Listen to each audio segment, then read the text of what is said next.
हमने ये जो प्रेगनेंसी की श्रृंखला वीक बाय वीक शुरू की है, आज हम लोग इस वीडियो में प्रेगनेंसी का 7वां हफ्ता 7th वीक ऑफ प्रेगनेंसी इसके बारे में डिटेल में बात करेंगे। 7वें हफ्ते में माँ के शरीर में क्या चेंजेस होते हैं, बेबी के शरीर में क्या चेंजेस होते हैं, साथ ही में माँ को क्या क्या केयर लेना चाहिए, इसके बारे में हम लोग डिटेल में बात करेंगे। Hello, I am doctor Sunita Lodhaya, fertility and reproductive specialist and practising obstetrics and gynaecologist since last 25 years. Pregnancy का 7वां हफ्ता, अभी तक हमने प्रेगनेंसी के 6 हफ्ते तक बात किया है। अगर आपने अभी तक वो वीडियो नहीं देखा है तो जाके चेकआउट कीजिए। 7वां हफ्ता, ये 7वां हफ्ता में क्या चेंजेस होते हैं। सबसे फर्स्ट हम लोग बात करेंगे कि बेबी में क्या क्या चेंजेस होते हैं। ये टाइम पे आपका बेबी 1.2 to 1.7 सेंटीमीटर इतना आपका बेबी रहता है, मतलब एक छोटा सा ब्लूबेरी जितना बेबी का साइज होता है। यह टाइम पे बेबी का ग्रोथ फास्ट होता है, ब्रेन सेल्स एकदम फास्ट डेवलप होना शुरू हो जाते हैं, more than 100 cells per day develop होते हैं। साथ ही में बेबी के आंखें, नाक, लिम्ब बर्ड्स, हाथों का और पाँव का लिम्ब बर्ड्स डेवलप होना स्टार्ट हो जाता है। यह टाइम पे बेबी का हार्ट बीट होना स्टार्ट हो जाता है। आपको सोनोग्राफी में बेबी का heart beat 140 to 160 heart beat per minute baby का आप देख सकते हैं। So heart starts beating during this time. साथ ही में बच्चा के इंटरनल ऑर्गन्स जैसा कि किडनी, लिवर सब डेवलप होना स्टार्ट हो जाते हैं। यह टाइम पे अम्बिलिकल कॉर्ड डेवलप हो जाता है। माँ को बेबी का कनेक्शन थ्रू अम्बिलिकल कॉर्ड ये डेवलप हो जाता है। इसके थ्रू माँ बेबी को अटैच रहता है और ब्लड का सर्कुलेशन स्टार्ट हो जाता है। माँ से सभी न्यूट्रिएंट्स बेबी को जाना स्टार्ट हो जाता है। यही है, हम लोग देखेंगे कि माँ के शरीर में क्या क्या चेंजेस होते हैं।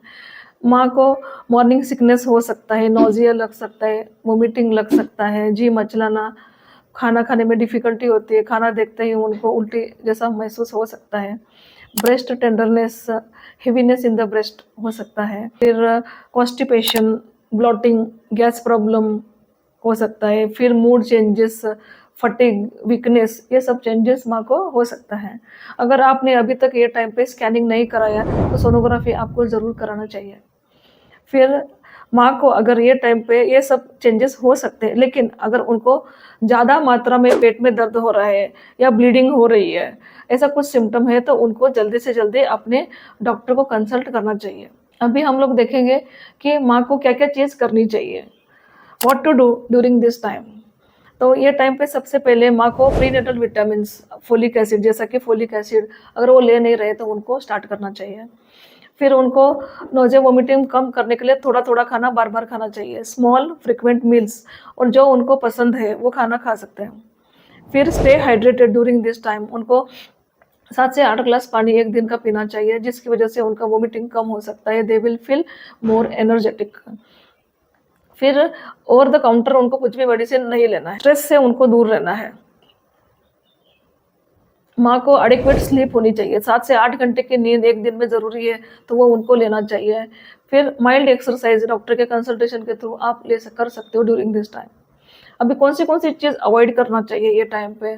सबसे पहली बात, उनको रॉ पपैया और पाइनएप्पल अवॉइड करना है, कच्चा पपैया और पाइनएप्पल नहीं खाना है। फिर स्मोकिंग, अल्कोहल, ये सब ये टाइम पे सेवन नहीं करना है। साथ ही में उनको स्ट्रेस से दूर रहना है, माइंड को रिलैक्स रखना है, रेस्ट देना है, माइल्ड ब्रीदिंग एक्सरसाइजेस या मेडिटेशन ये टाइम पे कर सकते हैं। फिर ओवर द काउंटर अपने खुद से ही कोई भी मेडिसिन माँ को ड्यूरिंग दिस टाइम बिल्कुल भी नहीं लेना है। अभी हम लोग देखेंगे डाइट में माँ को क्या चेंजेस करना चाहिए। पहली बात, माँ को ग्रीन लीफी वेजिटेबल्स, आयरन और फोलिक एसिड इससे रिलेटेड डाइट में ज़्यादा मात्रा में जो खाने में ये सब चीज़ें हैं उसको सेवन ज़्यादा करना चाहिए।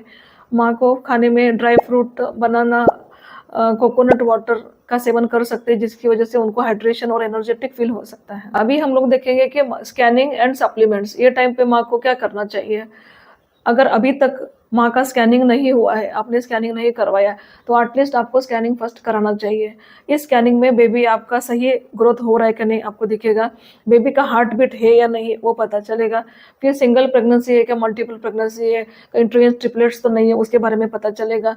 साथ ही में ग्रोथ बेबी का बराबर हो रहा है या नहीं उसका पता चलेगा। इसलिए अभी तक आपने स्कैनिंग नहीं किया तो कराना चाहिए, डॉक्टर को कंसल्ट करना चाहिए। डॉक्टर आपका वेट देखेगा, अकॉर्डिंगली हर मंथ सबसे वेट गेन है कि नहीं चेक करेगा।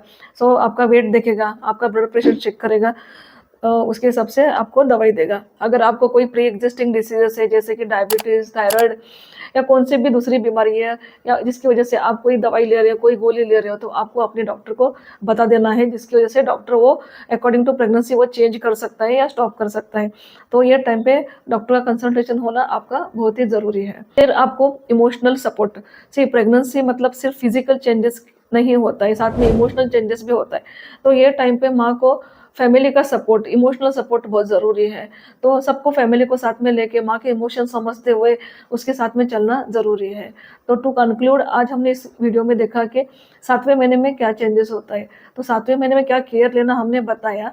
ये टाइम पे आपका बेबी फास्ट ग्रोथ होता है, तो आपको स्कैनिंग करना चाहिए, डॉक्टर को कंसल्ट करना चाहिए, डॉक्टर को साथ रखते हुए आपको आपकी प्रेगनेंसी की जर्नी कंटिन्यू करना है। ऐसे ही हम लोग प्रेगनेंसी, डिलीवरी, इनफर्टिलिटी और gynaec related videos regularly upload करते रहेंगे। आप उनको ज़रूर देखिए। आपको अच्छा लगा तो लाइक कीजिए। जो लोग मॉम टू बी है, जो प्रेगनेंसी चाहते हैं, उनको शेयर कीजिए, सब्सक्राइब कीजिए। Thank you.